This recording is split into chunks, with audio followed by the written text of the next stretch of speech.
Hello, नमस्कार, आदाब और सत श्री अकाल।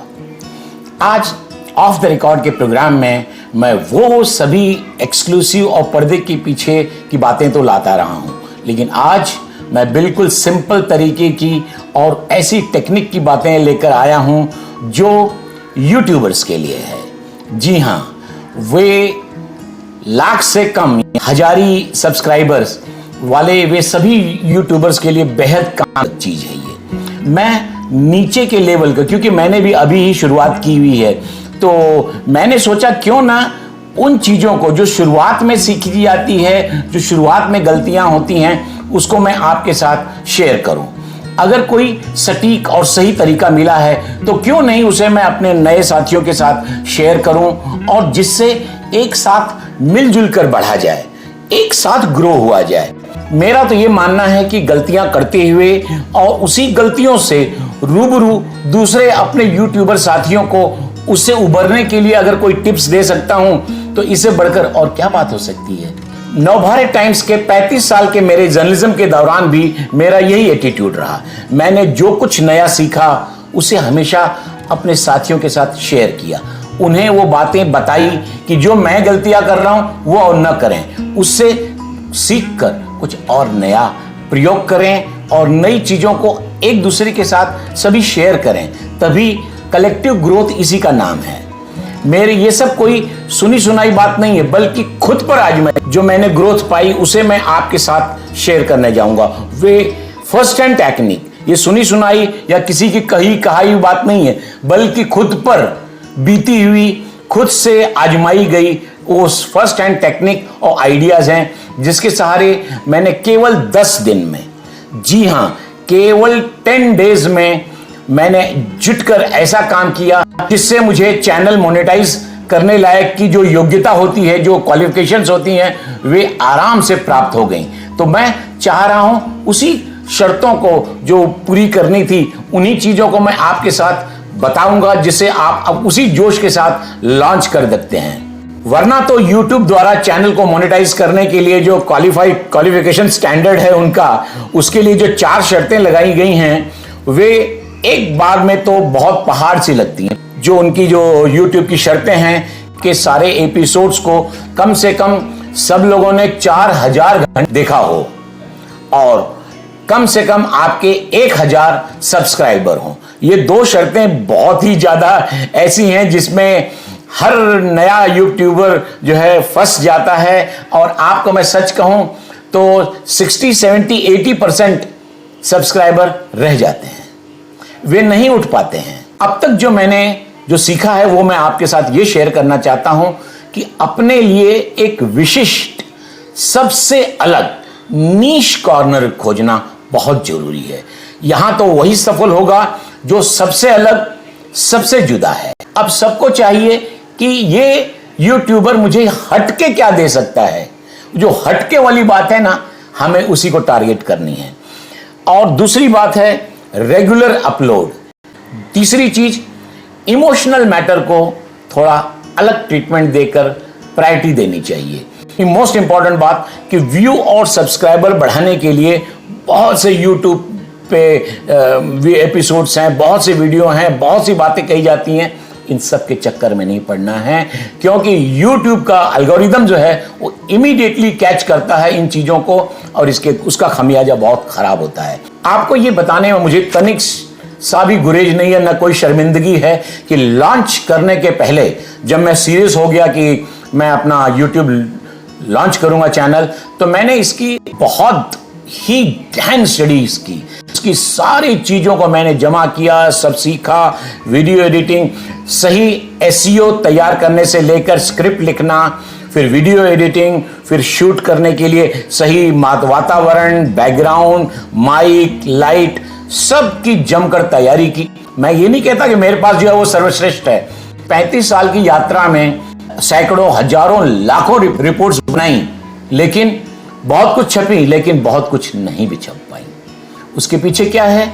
वो जो कारण होता है, पॉलिटिकल प्रेशर, पुलिस का प्रेशर, माफिया का प्रेशर, आईएएस ऑफिसर्स का प्रेशर, और हर तरह का प्रेशर झेलते हुए जब आगे बढ़ो तो फिर अंत में आ जाता है मालिकों का और संपादक का प्रेशर कि नहीं, ये चीज़ें हटा दो, ये गलत है, इसको हम बाद में देखेंगे, और ये कॉपीज रोक ली जाती हैं।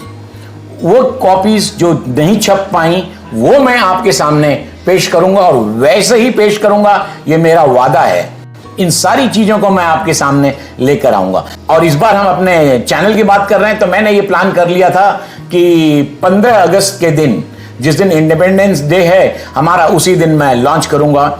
और उसी के मुताबिक पहले एपिसोड में जो रवि शास्त्री और सुनील गावस्कर, ये दो धुरंधर खिलाड़ियों के साथ अपने बिताए गए 25 साल के अनुभवों को मैंने उस दिन शूट भी किया और फिर एडिटिंग करने लगा। पहला दिन था, थंबनेल ही नहीं बन पा रहा था, और इसके बाद अपलोड की इश्यू आ गए। और मैंने मुझे याद है करीब 10, साढ़े 10, 11 बजे शुरू किया था और 1 घंटा बीत गया मेरा समय। जो मेरा टारगेट था 15 अगस्त का, वो बढ़ता जा रहा था, देखते देखते देखते और 12 बज गए और तारीख 16 हो गई। जैसे ही सुलह हुई मेरा वो वीडियो अपलोड हो गया। इस तरह मेरे लॉन्चिंग की तारीख 15 नहीं 16 अगस्त दिखाई जाएगी। और 16 अगस्त के बाद 2 सितंबर तक, यानी पूरे 17 दिन तक मैंने केवल 4 एपिसोड, जी हाँ, केवल मैंने 4 एपिसोड जो है अपलोड कर सका। उसके कई कारण हैं। शुरुआती ये जो टेक्निकल हिकअप्स थे उसको दुरुस्त करना था, कई चीज़ें नई सीखनी थी, कई चीज़ों को जमा करना था, कई इंस्ट्रूमेंट जो लाने थे वो लेके आया। और इसके बाद मैंने 2 तारीख, जी हाँ, मैं जो आपको कह रहा हूं 10 दिन, यानी 2 सितंबर से और 12 सितंबर के बीच कुल 7 वीडियो अपलोड किए। और जिसमें 12 सितंबर को अपलोड किया गया वह सिद्धार्थ शुक्ला की मौत का सच, वो भी था, जिसने मेरी इस यात्रा को पूरी तरह से बदल कर रख दिया था। क्योंकि इस टॉपिकल था और ऐसी मौत थी जिसको देखकर हर किसी को एक सदमा लगा और अफसोस हुआ। तो ये दोनों इमोशनल मैटर थे और उसमें मैंने सारी बातों को सही ढंग से एनालाइज किया। और इस देश के टॉप 2 डॉक्टरों का एक का वकादा वीडियो इंटरव्यू भी था कि किस तरह से उन्होंने स्टेरॉइड्स की मदद से अपने बॉडी को, फिजिक को चेंज किया था और जिसने उनके मृत्यु के कारणों में एक हिस्सा लिया, उसको मैंने बहुत अच्छी तरह से एनालाइज किया था। आप जानेंगे उस एक वीडियो पर मुझे व्यू मिले हैं 1,55,484, जो संख्या लगातार बढ़ती ही जा रही है। इस एक एपिसोड ने मुझे 1000 नहीं 1500 सब्सक्राइबर दिए और 8000 घंटे का वॉच टाइम दिया, जो कि मेरे हर यूट्यूबर की जो तमन्ना होती है कि उसका चैनल मोनेटाइज हो जाए और उसके लिए ये जो शर्तें हैं वो पूरी हो जाए। ये मेरी केवल 10 दिन में 2 से और 12 तक की इस यात्रा में पूरी हो गई। और अगले ही दिन मेरे पास YouTube का मेल आ गया कि now you can apply for monetisation. मैंने अप्लाई किया और मेरा चैनल मोनेटाइज भी हो गया है। इससे यह सीख मिलती है कि रेगुलरिटी कितनी काम आती है। अब आप सोचिए कि लॉन्च करने से लेके और अगले 17 दिन तक मैंने केवल 4 किए और मेरा संख्या जो है व्यू और सब्सक्राइबर की 25 से आगे नहीं बढ़ पाई थी। लेकिन जब मैंने 2 से 12 के बीच में रेगुलर स्थिति रखी, ये जो आप 7 कह रहा हूं तो बाकी के 3 दिन मैंने शॉर्ट्स भी डाले, लगातार मैं शॉर्ट्स भी बीच में डालता रहा। इस तरह मैंने एक भी दिन खाली नहीं छोड़ा। उसका असर ये हुआ, मेरे 1500 सब्सक्राइबर बढ़ गए और 8000 घंटे का वॉच टाइम भी पूरा हो गया। तो ये ट्रेंडिंग सब्जेक्ट और इमोशनल अपील बहुत काम आती है।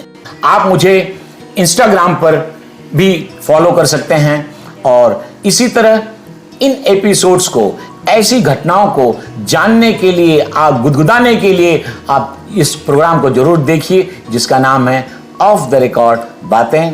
और अगली बार एक नया वाकया लेकर मैं आपके सामने आऊंगा और तब तक के लिए नमस्कार और जय हिंद।